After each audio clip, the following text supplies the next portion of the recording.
All right. A very happy new year on the behalf of PEC ACM Student Chapter to everyone watching this right now. I am Nishant Puri, and you are watching Talking Tech with PEC ACM. Talking Tech with PEC ACM is our podcast series where we bring upon people who have done remarkable stuff from all over and discuss their journey. And they give us advice on how we can also improve ourselves and do better in our own careers. So today we have a really important guest with us who is some sort of celebrity for every one of us. He is Shyam Pandya. Now, Shyam Pandya is an incoming MS in CS student at Columbia University in the city of New York under the machine learning specialization. He was formerly a software developer at CVENT and a research intern at IIT Bombay. Shyam is an alumnus of our own college from the batch of 2019.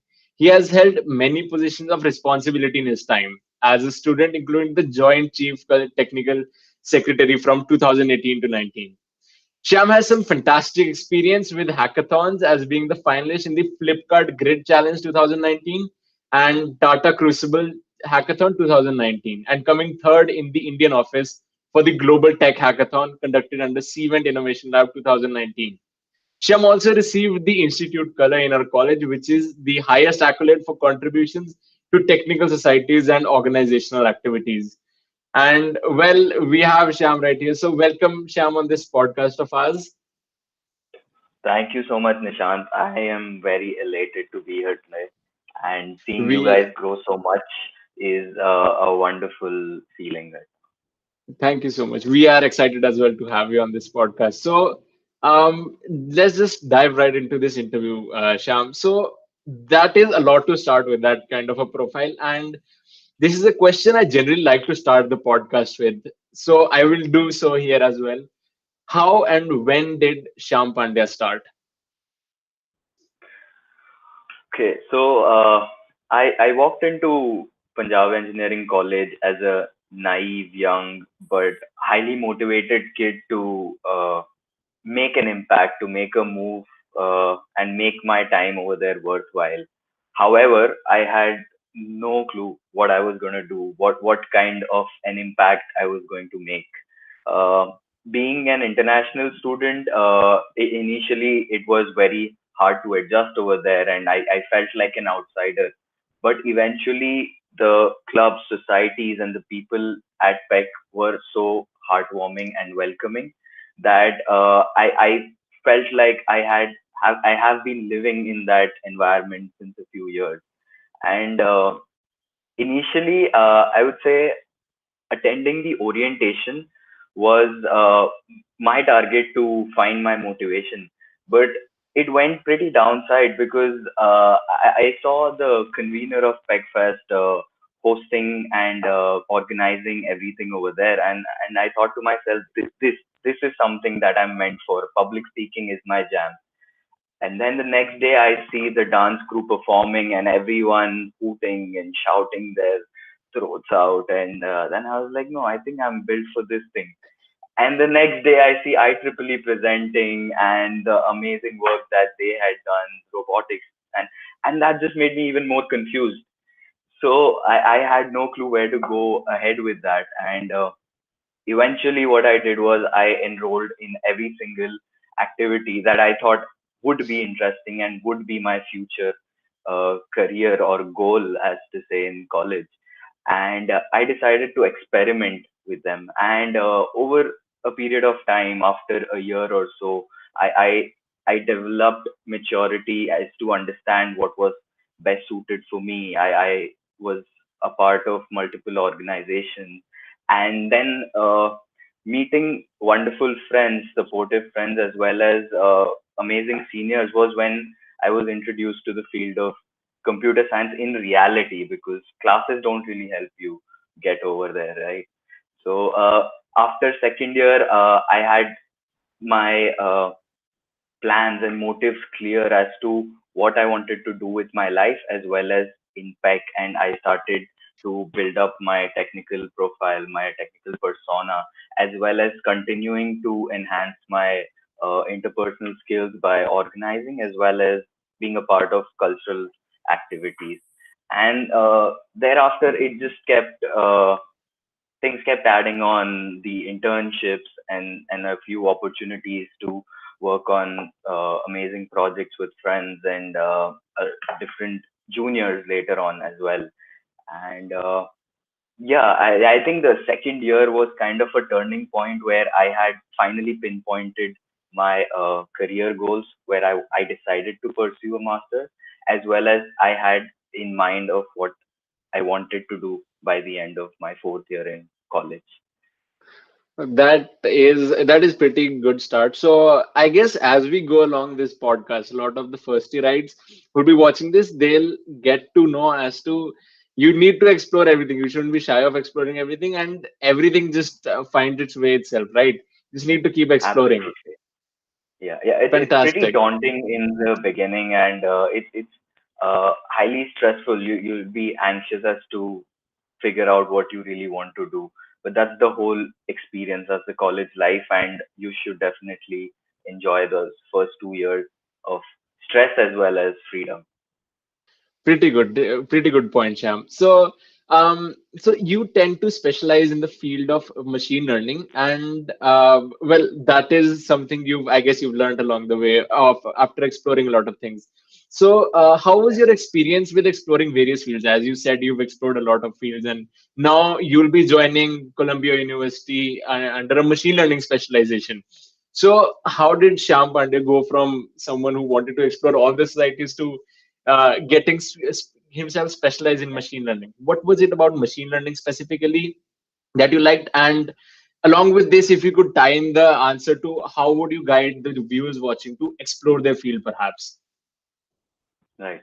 So I'll just go along with my journey, and maybe something like that can be helped, can be used by others as well. So initially in my first semester, I guess, we I had some basic experience in C++, so I decided to learn Java.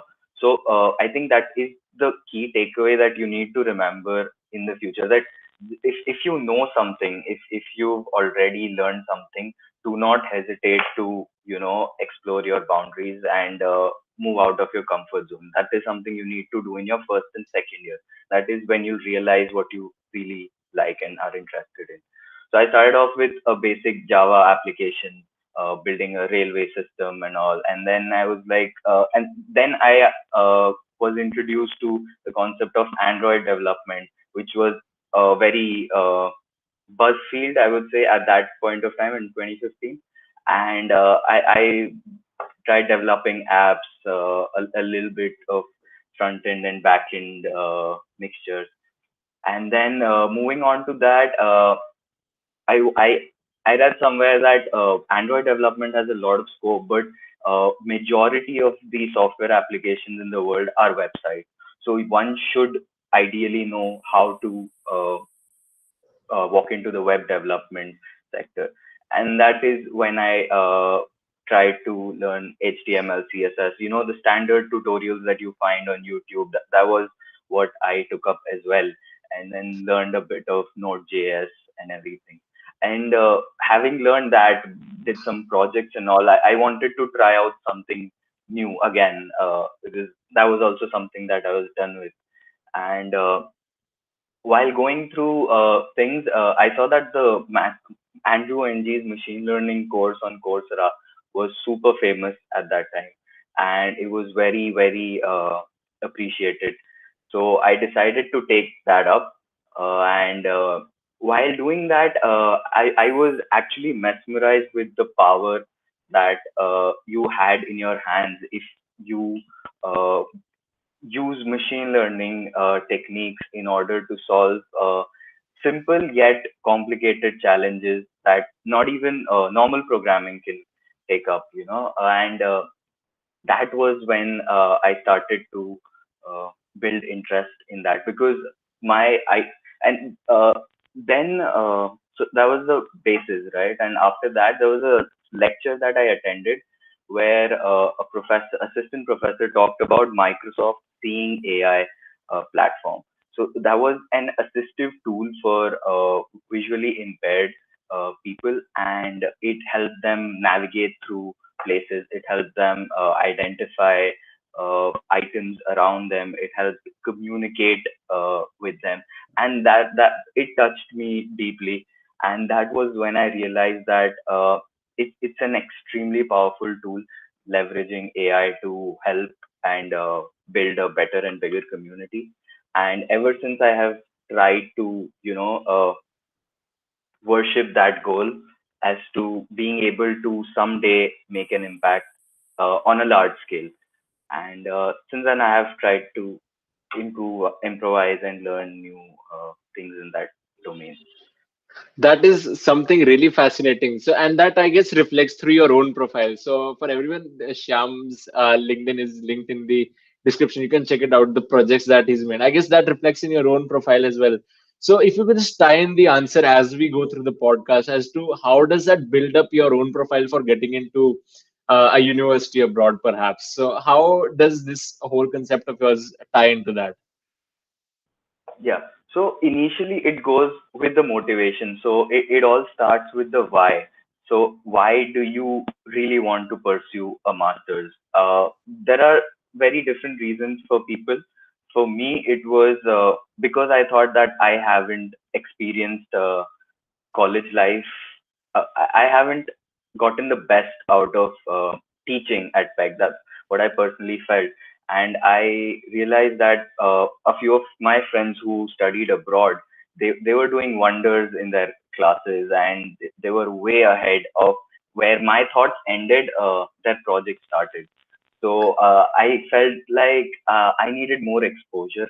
Secondly, I wanted to improvise on a field which was not it was niche at that point of time and wasn't really explored a lot in Indian universities research wise. And thirdly, I just wanted to be in the States. So that was my motivation in my second year. And ever since then, I talked to a few people, a few seniors, a few colleagues, I would say friends at that point of time. And they told me and they advised me that do good projects and try to get an internship. So I even in my summers I used to try to either build a project or apply for internships. So if you know from the very beginning, that is your second year, then you have 2 years of building a profile. So you have to start off with why you want to do a master's, then you move on to what you want to do it into, and then I wanted to specialize in machine learning. However, I realized that it was too early for me to understand what is best for me. That's why I wanted to specialize in machine learning, but do a major in computer science. So that also takes a lot of time to figure out yourself, your interests, and what all things are offered out there. It's not just the state, Canada, Europe, everywhere. You figure out that, and then you move on to the how. So that how is you decide on what kind of projects you need, and you have to be strategic about it. uh, Sometimes things work out in a way for people where they just end up going for masters, but I believe that if you strategically plan everything out, then it really helps your way. All right, all right. So, pretty good point. So, you just you need to know the why and the how, and then you need to plan accordingly, I guess. And we'll explore Yeah, this aspect of Sham as we go yeah, through the podcast. So, yeah, now that you've talked about machine learning, let's delve into the achievements and accolades in the college. So, as I said, you've been a member of various clubs and committees and a core member of some of them as well, right? So, the question yeah. now tends to be of more like the nostalgic, informative type for you. What are some experiences that you've had in these societies that have contributed to your overall personality and proficiency, and in fact helped you as well in your own career? Yeah, for sure. So I'll go like society wise in a way. So initially, I was more involved in the dramatic society, and dramatics, as you all know, it requires a lot of dedication and hard work.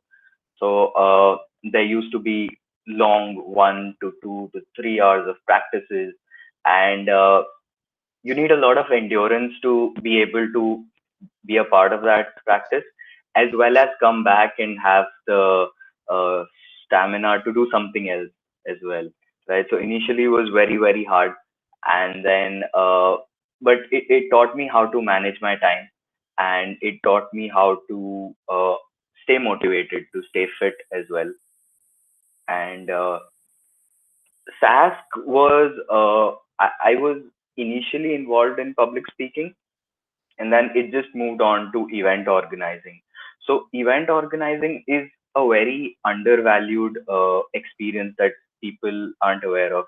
If you actually go ahead and organize one event, you will move on to learn from all aspects of the world. You learn how to manage people, you learn how to manage your time, you learn how to manage finances, operations, crisis management, as well as creativity. It builds your confidence so much that you will be able to take up any challenge later on. And being a part of SASC as well as TechFest was something that made me more street smart as well, I would say. So I'd stayed my 80% of my life outside India, right? So it was very new to me, and people generally get duped when you're so naive and new to the city, right? But being involved in such things made me learn how to talk to different type of people. You get to interact with juniors, your batchmates, seniors, faculty members, uh, helpline workers, and that is a very important skill that you learn. So that is an experience you need to try out. And another thing was taking part in my first ever hackathon. So we went to IIT Roper, and it was an all night hackathon. And we didn't expect. We were like, we'll just finish it off in 2 hours or something. And then we started working on it, and then there came on bugs on bugs on bugs, and then it actually took us the entire night to come up with the whole project. And we were so confident that okay, like we've done something nice. It was a good concept, and the judges really liked it as well when we presented it. And we were like just about to get up when they were announcing winners, and then there was a very unique project that someone had built, and that won the prize. And that's when I was first introduced to the concept of failure, and how like even hard work at times does not pay off, but it adds on to your motivation. And lastly, time management was there was one incident when I was in my third year, and I was the head of stage coordination at that point of time.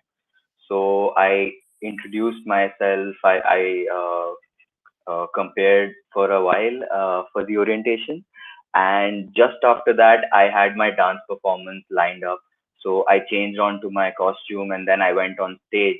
And then I was in charge of the technical display, which was in the new academic block. And I didn't have time to change after that. So as soon as my dance performance got over, I just picked up my walkie-talkie, and then I ran with my hat and my jacket and everything. And I was in that technical display, telling people to move around and managing all of that. So that was one hell of a day when I realized that if you're pushed to your limits, you can actually do whatever you intend to. And all of those experiences have taught me a lot in life, and it'll always stay with me. Oh, some amazing nostalgia over there and good life lessons as well.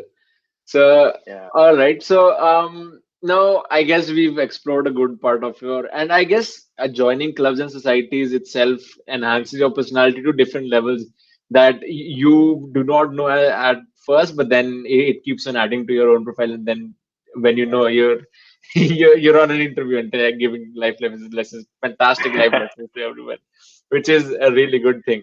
So, how would you link the whole thing to your joining Columbia University? Does that perhaps tie into getting admissions in university abroad, being a part of various societies and something like that? Uh, I would say the answer is twofold. So if you talk about Columbia in specific, so being an Ivy League institution, at times they look at an overall development. No one wants bookworm, right? No one wants just like excellent grades and nothing else. So either you've got like good grades and then you've done wonders in your technical field, or you've done a good amount of projects, you had good experiences, and you're a leader as well, because they tend to look for diversity, right?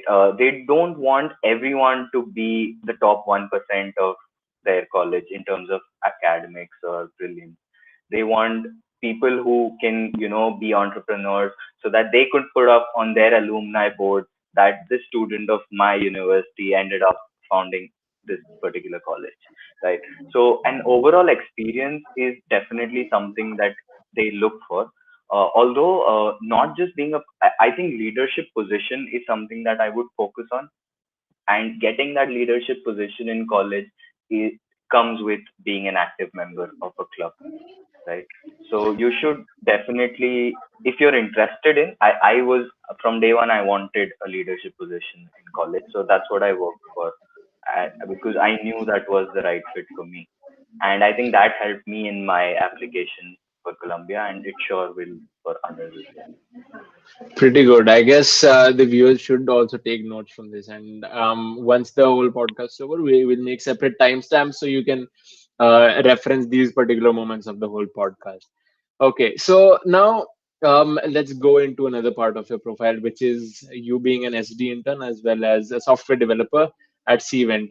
So, and you've frankly you worked on an intense tech stack. If one looks at your LinkedIn profile, so first of all, what was it like to be a part of such an organization? And continuing with that, what are some important experiences that you feel you gained over there that contributed to your overall development? You talked about your you going into societies and all, but how does going into a corporate culture add to your whole profile? Yeah, yeah. So I'll get into that, but before that, I'll address this misconception that people had during our time, as well as it might exist in the current batches as well. It's that if you do not get into the tier zero companies, then you're not doing anything worthwhile, right? So that is a notion that people need to remove. I do not mean to say that do not target for them. That should be your target. You need to get into the tier zero companies, but you will learn equally good things if you end up interning at a tier one or a tier two company, but you will end up learning different things. So you should not get demotivated by such ideologies, because you're just starting off your career. There's like tons of opportunities lined up for you later on. And moving on to that, I realized this when I joined CVENT. So CVENT isn't that much of a recognized company, and it used to be looked down upon at times. But after we went there and we shared our experiences, people understood how great of an organization it was, because we got to work on a live product. We worked with a team who was working to deliver. There was a continuous production delivery going on, where we fixed bugs, rolled it out every week, and developed new features and roll them out. So you are responsible for whatever goes out into production, and that is a big thing if you look at it on a bigger level. That a single line of code that you're writing makes the company earn billions of dollars, right? And that's something you should be proud of. So working in CVENT was great from that perspective, that I had a direct impact, even though I was an intern, and I was introduced to. So the first thing that I would put up is that the experience is very very different. When you are working on a project, just it's just your thought process and your code, and when you go out there, it's a completely different world. The kind of code that is, the kind of processes that they follow, the kind of expectations that you are met with, right? So I would say that if you go in with a preconceived notion or an ego, I would say that okay, I'm kind of well versed with these kind of things, then you will be very very disappointed in the first week, because you will feel lost, right? But that is what you need to understand and learn that whenever you move into this new environment of the corporate world, those initial 2 weeks, you need to forget everything and be ready to learn. You need to put in extra hours to understand the workflow, the code flow, your expectations uh, by the company. And then it will become very much easier for you to blend in to the whole system. And that was something that I incorporated. And never hesitate to ask for help, because like people keep saying no question is dumb, but it's actually true. If you think of it, like I also mentored one student after I joined the organization after a year or so. And then that is when I realized how students fresh out of college are so afraid to ask questions, because they think they'll sound dumb, or maybe they'll think they're not worth being a part of that organization, right? So your first attempt should be try to figure things out, try to spend extra time. And the minute you don't understand something, this first month of joining is when you reach out to people. And that helps in two ways. You understand the importance of reaching out to people, and you build connections as well. That is very important when you work in a team. And learning new tech stack, I would say it sounds very daunting in the beginning, but you get the hold of it in a month or so, and you will really enjoy working on different technologies. Like initially, I started off with .NET, and I was very upset that the world is moving ahead. Why am I working with .NET in the beginning? But that is when I realized that the most important part about being a software developer is to improve your debugging and googling skills. Writing code is honestly very secondary. Unless you're working on something from scratch, you need to have excellent debugging skills, and you need to know how to find solutions. And that is what I learned while working on .NET. So you think that some opportunity is not going to be beneficial, but if you look at it from a positive perspective, it's going to help you down the line. And then with the same attitude, I moved on to Java. And Java, the services were different. We worked on drop wizard services. And then there were queuing mechanisms that I was introduced to. There was NoSQL, which I'd never worked with. Then there was React, JS, Redux, and everything. And yeah, it was a great experience, but only because a few of my mentors had told me how to go about it. And that's what I'm passing down. Be open to ask questions, improve your debugging skills. And yeah, competitive coding is important in the aspect that it improves your logical and analytical skills, also your debugging skills. But the kind of problems that you encounter in real world aren't comparable to what you generally solve. Like the uh, toughest algorithm I've had to implement might have been a greedy approach. Like I have never seen anyone use a DP solution in a real world code, right? So do not worry that much if you're not comfortable, or if you're too comfortable with competitive programming. Take the best out of it, and walk into that corporate environment with a positive approach, and it will do wonders. It will be the best experience of your life. Oh, really good points. And I guess the whole thing regarding getting an internship or a placement gets somewhat overwhelming. So what Yeah. would you say about that? Because you've experienced a lot of it from throughout your years, and now that you're going for a higher degree, how would you relate to that, and what kind of guidance would you give? Because now there are second yearites who are in their, I guess, fourth semester now, would be trying for the internships really soon, I guess, by the end of the first half of this year. And so what kind of advice would you give to them? So if you want to get into a coding profile, as like I'm pretty sure these people would be guiding you very well into that. So start working on it from your fourth semester itself. Do not be as late as how we started working. And the internship process right now is very much better, in the sense that there's like tons of companies.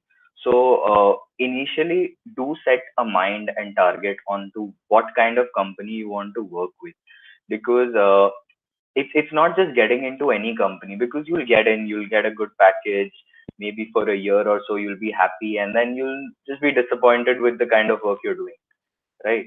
So, in the ideal scenario, in the worst case, if things are not working out, yes, you try out anything you have for an internship. But initially, do make a list of companies that you want to target.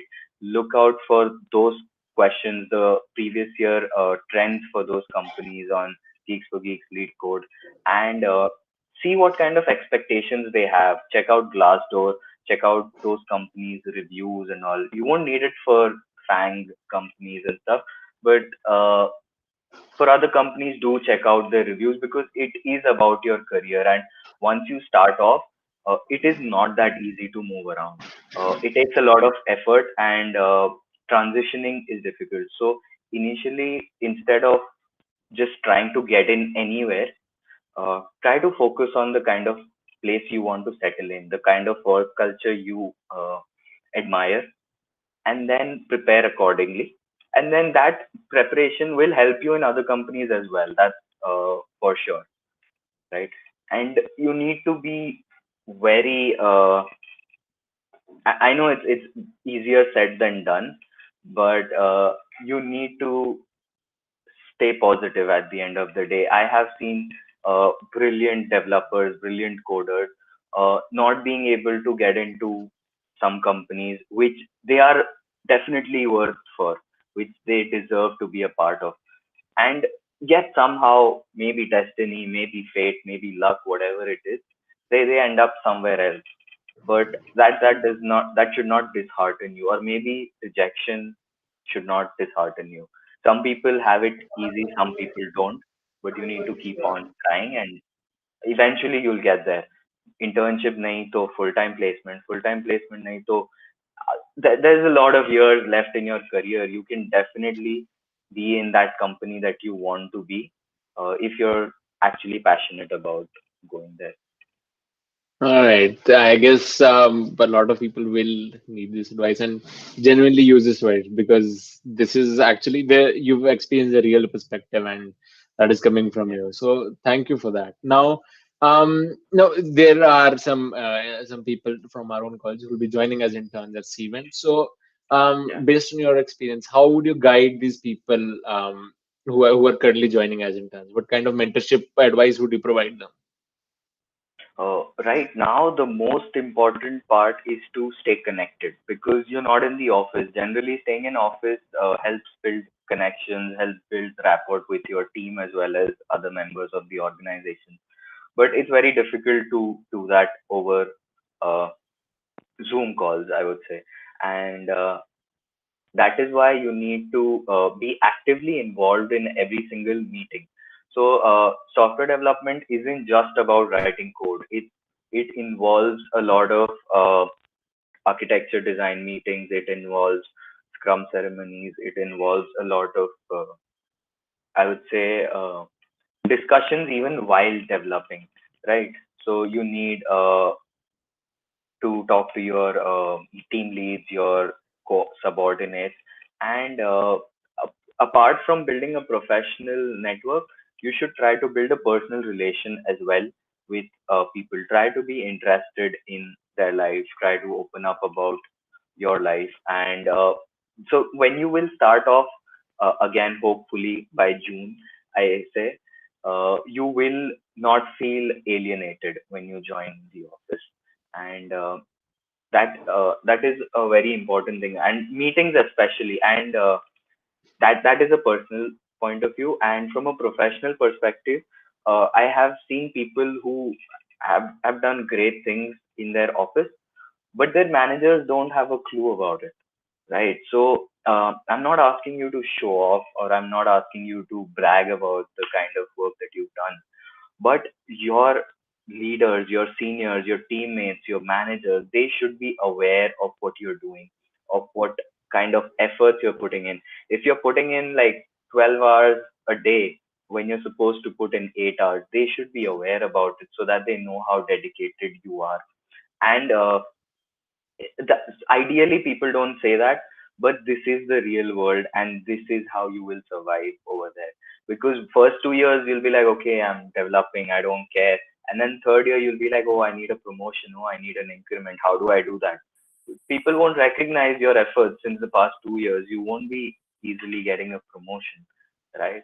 So even in your internship to get a PPO, that is required. Do your work diligently. Do not brag about it. Figure out a subtle way for people to know what you're doing, to know what achieve achievements you've made during your time there. So All that is right, a all summary. right. Yeah, pretty good points. So in a previous podcast we had with the chair of our ACM Student Chapter, Amritpreet Singh, he also mentioned these points, and what I guess I can judge from your points is when you go into an organization or anywhere, some things that are really two things that are really important amongst other things are networking and communication. So what is Yeah. your take on that? I guess these are the most important things, perhaps. When we hear people talk about LinkedIn, they also say build your network and have more communication. So, what is your take on the whole concept of networking and communication? How important do you think is it fundamentally to one's profile? Networking is absolutely important because imagine you working with 10 people, right? You're on very good terms with them. And after 5 years, out at least 5 to 6 of you will be in different places. And then there could be a possibility that one person has pursued something that you wish to move into, you wish to seek guidance from, or you need a referral from them, right? So reaching out to them out of the blue after 2 or 3 years out of nowhere seems a bit like people are fine with it, but at times it seems a bit selfish that you're just messaging them for for your own personal good out of nowhere. Where were you in the last 2 3 years, right? So you never know who is going to help you out or who is going to be your next buddy, mentor, or maybe you will help someone out. So and you grow as a community. Software developers are a big community. I would say it's a big fraternity, right? And you should keep in touch with everyone that you worked with, you had good rapport with, and it will definitely someday or the other help you down the line. I also do not have enough experience to say that it has helped me down the line, but I'll just pass on what I've heard from my peers and my seniors. And communication, I would say working with people from the States, yeah. This is what I've seen over here. It's a major difference between Indians and Americans. So if you've done something good, uh, you won't mention it. If you've done something bad, you will be reprimanded for it, right? But Americans will communicate everything very well, and that is something that you need to learn from them. You need to realize that uh, interpersonal communication, like, and on a hierarchy level, if you are not vocal about your work, your feelings, your experiences, then no one will seem to care about your existence, to be very, very frank, right? But if you are vocal, then you make an impact. It helps you connect. Like I said, it helps you network, as well as it makes you recognized, and which is important being in an organization. Imagine there are like thousands of developers and you need to stand out. Everyone's writing code, everyone's good at logical skills. How do you stand out, right? So that Yeah, is a very essential pretty good quality. point. And I guess your own feeling of being resonating with public speaking helped you a lot in that, I guess. Yeah, and what happened was, so we generally demonstrate our work of the previous sprint, right? And I had seen that in my team, only the quality assurance team members they were given the task to demonstrate. Ideally, demonstration is something that anyone who's worked on that feature should demonstrate it.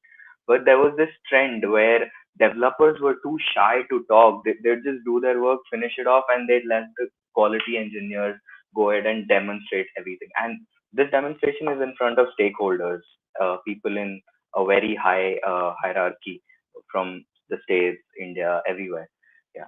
And I was the only developer who volunteered to demonstrate what I had done because I had done it. Like no one else had the right to present what I made, right? So that was my mentality, and I did that. And then I got messages from everyone in my team. They're like, and the generally the demonstrations are very dull. They're like, okay, we did this, okay, we did that, blah blah blah blah.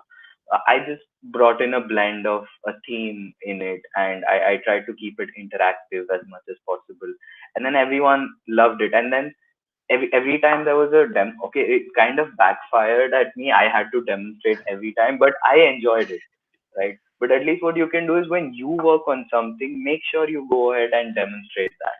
It because it makes you anxious. It makes you super nervous when you see the vice president on camera right over there, and that is when you whatever you do at that point of time is what creates your personality, and you need to put that much pressure on yourself in order to shine out. So I'm still Fantastic. working on it. I was anxious about being on this talk as well, but then as things go by, you kind of get in the flow of it. So you should pressurize yourself at times. This, in fact, is an inspiration for all of us. I personally look up to you when I was in first year, as to a lot of people speaking, including you, yeah, the whole public speaking concept, and that is where I picked it up from. So now, Shyam, that we are midway through our session, I guess we should take some questions from our audience. So the questions go along these lines, I guess. There's Divyam Garg who's asking, sir, what we have to be more how do we be more focused in the first year like to coding so that we will not regret in future for opportunities we are getting this time. um I guess this is Okay. more along the lines, how should we more focus on coding in the first year as we are starting, because frankly people do not know what is going to happen after 3 years or so, I even after 1 year or so. So how do Yeah. you explore things or even focus on coding in the first year? How would you go about that? I would say like there are two core points over here. One is focus on your fundamentals, and second is be curious. So if you're curious enough to explore, the internet is uh, so wide that you should go ahead and subscribe to a lot of articles, a lot of YouTube channels, as well as these sessions that the seniors are putting up, as well as there might be a lot of workshops and things going on, right? You should attend that. Somewhere or the other, you will hear or learn about something new or about a new trend. Whenever you hear something new in technology or otherwise, go ahead and kind of explore it. Be ready to learn those things. And coding wise, you should start with fundamentals. So if your core basis of coding is strong, then learning software development would not be difficult. Software development lies in multiple pillars as mobile, web, desktop, and web, normal applications, as well as going to MLAI, cybersecurity, IoT, whatever. But that is something that you learn over time. In the first year, you need to be very thorough with your coding. Pick up any fundamental language. If you've never worked with object oriented, start off with C++ because might have to you might have to study C anyway. So study C simultaneously, take up C++. If you think you're a quick learner, maybe skip C++ and move to Java. Try on competitive coding, and do not compare yourself with others. Everyone has their own pace of learning and adjusting. So for competitive coding, try on whatever you learned in C++, try to work on easy problems, and then you can go ahead and move on to learn. So you will eventually figure out how to move ahead from it. It's the first step that is very difficult. So focus on building your ground first, so that any language. After that, if you want to learn Python, it'll take you 2 days to learn Python. If you want to learn JavaScript, it'll take you maximum a week. And to understand a language is not very difficult, like if you know your basics, right? So All focus right. on that. Yeah, good point. And Sham, if you could just briefly answer these two questions so that we can move on to two major points, which will be the conclusive points of this whole podcast, but two important points that we need to ask you. So just Yep. if you could briefly answer these. So what were some downfalls as well as upsides to working at CVENT? This is a question by Jaspreet. So if you could just briefly go over this. Uh, Downfall was only money, in my opinion. That's it, which is also currently not that bad. It's a very good starting off amount. It's just that, like every other human being or student, I felt undervalued when I saw my peers getting paid much more than I was, and that is extremely natural, and I'm fine with admitting that in front of everyone, right? Yeah. Apart from that, experience wise it was wonderful, and I would even say that it was better than a few of the companies that paid more, because the kind of exposure that we had was much more magnifying as compared to working on a very big organization, right? Because very big organizations, they tend to lack personal attention at times, as well as the kind of projects you get is very luck based. But for us, it was uh, learning. The technology stack was definitely good. So 60-70% of the tech stack in Cvent right now, because they're moving on to new, is very new. So it's not cutting edge, because anywhere you go in this industry, you will not find cutting edge or bleeding edge technology, because you need to sustain, you need to be robust. So learning Java, React, everything was a great experience. Plus, the people, the culture was very nice. It was very welcoming. It was very friendly, and the environment was also good. We had a foosball table, we had a table tennis area, we had an Xbox and a cafeteria, and they provided lunch as well. So all those aspects were good. Coding wise, it was good. It's just that money, but when you're interning, it is really not that big of a deal, All because right. it's much more than you require when you intern. All right. Good point, Sham. I guess the question has been answered perfectly. And if you could just talk about two or three points as to how does someone improve their debugging skills? This is another question that we have. I guess this is from Hmm. just Karan, perhaps. So, just two or three points so that we can move on to the next questions and how Yeah. to improve your So debugging skills in general. one thing that you can definitely try is dry running your code. What it means is that you have a particular test set, and you go ahead with doing it manually. Initially, start off with a pen and paper and see how your variables get updated, what kind of results it's giving. And while going through that code, if something is wrong, at that point of time, you will know that expected versus actual is messed up at this particular point of time, right? Apart from that, try to see different code. So in the corporate environment, your code is not the only code you'll see. It's not even 1% of the code in your repository, right? So you will have to work on other people's code, or maybe debug other people's code. So this is something I have never tried, but I'm learning and maybe experiencing. But maybe looking at open source repositories, maybe trying to work on some open source project would give you that exposure of figuring out how other people write code, and what could go wrong over there. Is this more like source code review and would you focus on open source contributions as well when you talk about this point? Yeah, definitely. Like I don't have experience in it, but I would have definitely wanted to try it out, and I am planning to get into it. So a lot of like because of Hacktoberfest and GSOC coming up, a lot of organizations open up their repository issues for beginners and all, right?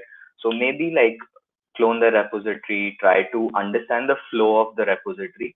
That helps to understand code, and it will help you in debugging as well. And you see an issue, and then you try to figure out which file, which area it might be affecting, or at least you need to know how to search.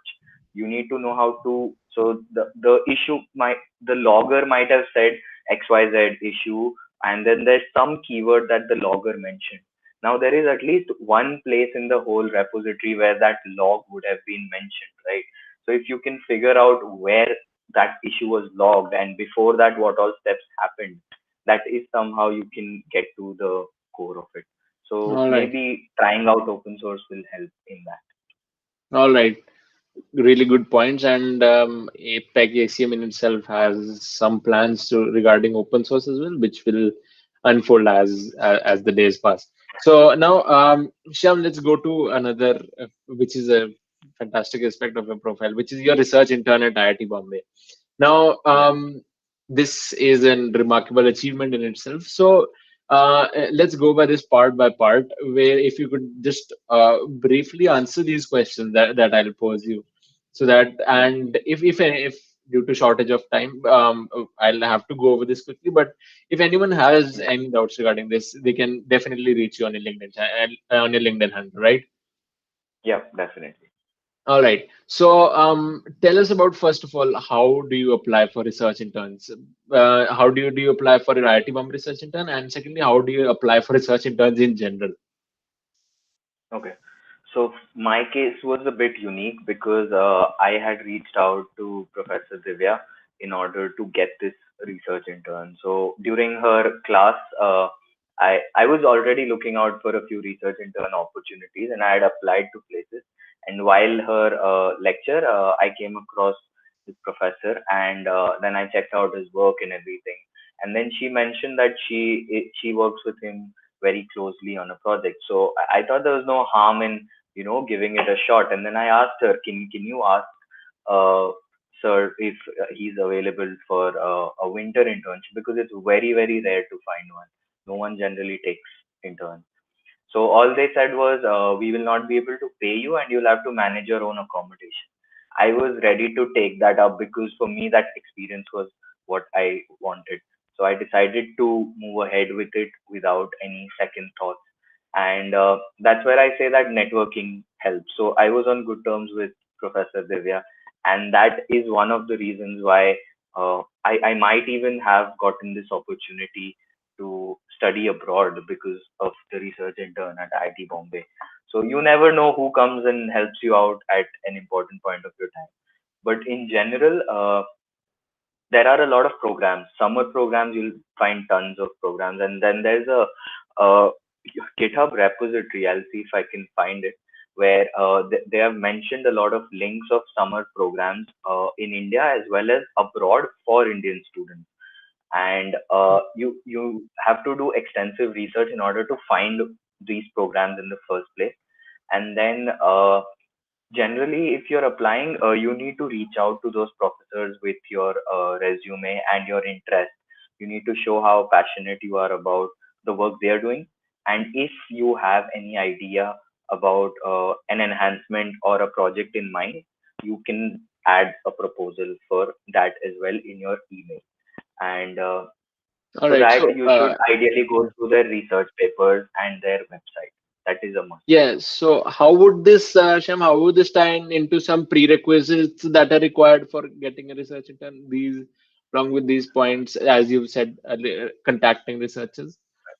So prerequisite, the number one prerequisite over here is your CGPA, because that is sadly the first thing that people judge, right? So if you should ideally, and this is the core of everything, from your first year itself, try to be above 9 CGPA, although it really does not matter in your life ahead, but it's a very important thing for you to build up your profile. And when you do that, that is the first thing that you'll be judged upon, because you're an amateur in your first second year, right? In order to get an internship, the max they'll see is that and some basic coding project that you've done, right? So that Right. is generally the prerequisite. And third is your interest that you show. Like I mentioned, the way you All propose right. the draft is very important. Okay, okay. So, it's this also focus on writing skills in itself, as when you craft your applications for a research interns per se. So, now that we're talking about research interns, you've explored both of the areas, research and corporate work culture. So, Yeah. How would you differentiate between the two, if you can, and what kind of guidance would you give based on both of them, as to people exploring both of them? Which is Mm. suited for what type of person, if that is something? Yeah. So research is basically not time bound. I would say the first quality is that, and second, you need to understand that you might not see success in it. When you work in a corporate, you know that somehow you are going to write that code and it's going to go move forward, right? But in research, your months of hard work may go down the drain, or it may not even be published, even if you write a paper, right? So you need to be very patient in order to be a researcher. Secondly, you need to be okay. You should be able to work yourself, because no one's going to give you strict deadlines. The professor is just a mentor, it's a guide. You'll work with a few other people, but no one's going to tell you that by tomorrow finish off these many tasks, right? So you need to be self motivated, and you need Okay. to have that kind of devotion towards the kind of work you're doing. So that is what separates a research field and a corporate experience. So, do you think that some type of field is preferable for someone, and some and another field, for example, corporate, is preferred for someone, or should, as undergraduates, we should try our best to get into both and see for ourselves? Exactly. So you will never know until you try it out. Like everyone's different, and my experience would be different from someone else's, right? So you should try out for yourself, because you have 4 entire years to go ahead and do that, and it's definitely worth a shot to go ahead and see what is better suited for you. Corporate is fancy, alluring, everything, and research is exciting, and it's not time bound. So you should definitely give in to both.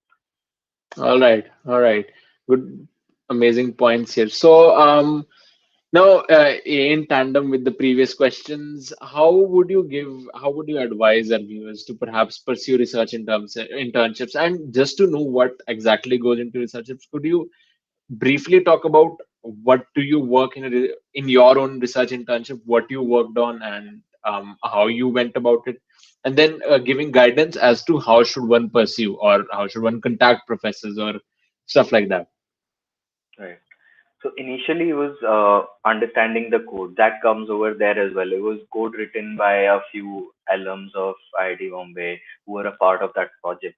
And then there was a task given to us where we had to read up on some unsupervised learning methodologies, and then we had to so we had data of GPS and accelerometer of different roads wherever there were potholes. We had to separate the direction. So the road does not know where the car is going. It's just a GPS point, right?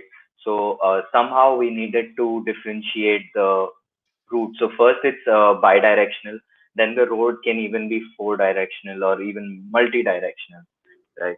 So that was the kind of problem that we were working on, and with no prior experience, that is what comes first in research, that you will not have experience doing what you're trying to do, and you will have to go through a lot of resources, as well as you need to talk to people around who've been a part of that project to get knowledge transfer, and then experimentation is the best way to go about it, and be ready to put in a lot of hours. It's not standard 9 to 5, which is how corporate works, right?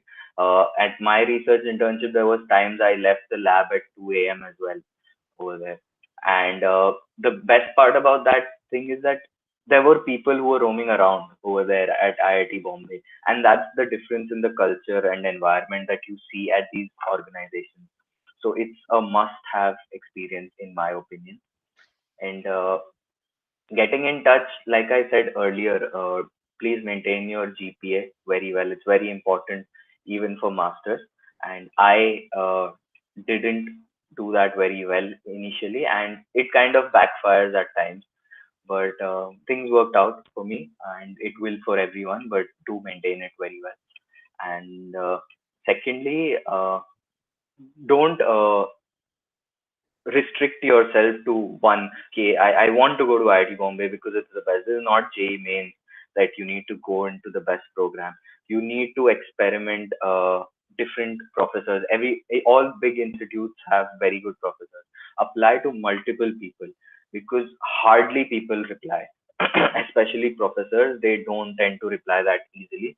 So don't dishearten yourself, and maybe send a few uh, reminders again, like very gentle way that you're interested. I'd send out an email.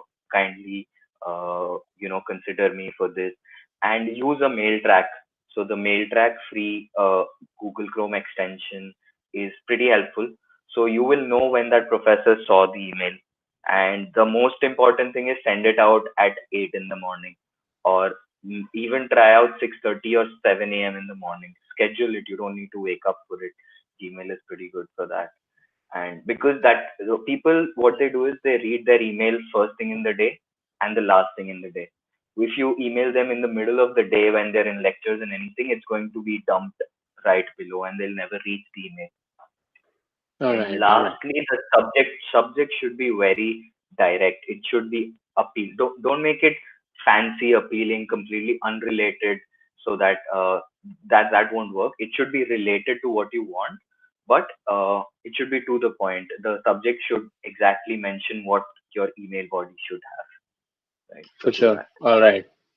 Good point. So, I guess we've covered a good amount of your research internship profile as well.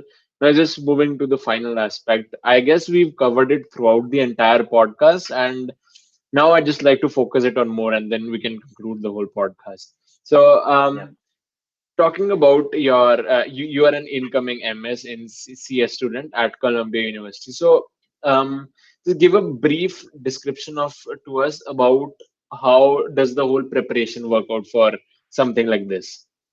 How do you prepare for this, and then what are you specializing in? Do you the basic point would be the as a spring intake, what are you looking forward to in what you're specializing? So how do you prepare for something like this, first of all? In terms of preparation, I'll note down the key factors that come into your application, right? It starts off with GRE, as everyone knows. But do remember that GRE is always a cutoff. It's a way of eliminating weed. It's not a way of selecting admits, right? So if you have a decent score, so varies from the organization. If it's a very prestigious. Organizations like Princeton, Harvard, yeah, they focus on GRE as well. That you need to cross 330 ideally in order to get in. But some organizations, they just care about clearing of cutoff and having a good score, which is not going to be difficult for CS grads at PEC, right? But if you want to do a master's in computer science, data science, anything of that sort, do try to get a 168 to 170 in quant. Verbal is manageable. So 320 plus should be your target ideally. And I would still say 325 plus. Then goes your TOEFL or IELTS. They're pretty much the same. They're very easy to crack, and 100 and 100 plus, 110 plus is decent for TOEFL.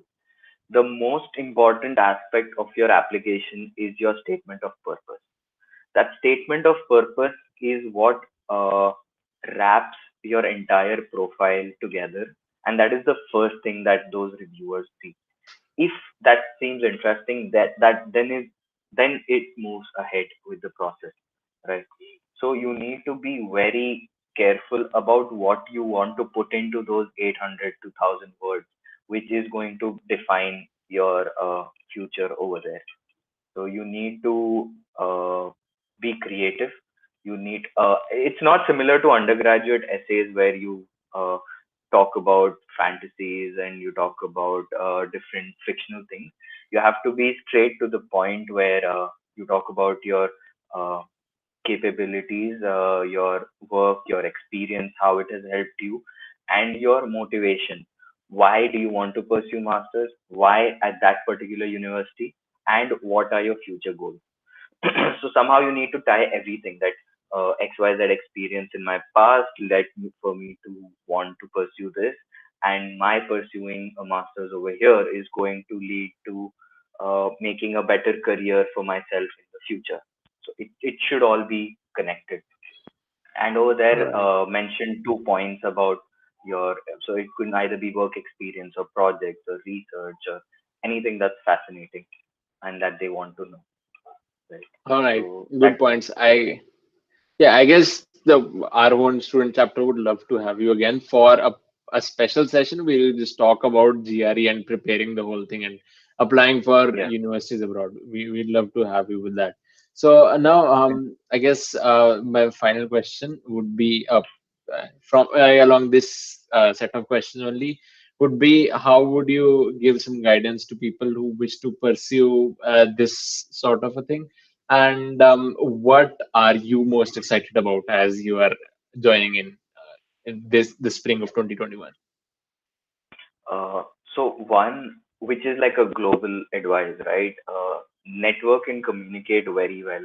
So from my time over there, when I decided that I wanted to pursue masters, I knew that I needed LORs, and LORs are very important because they, in a way, legitimize your claim of being worth it, right?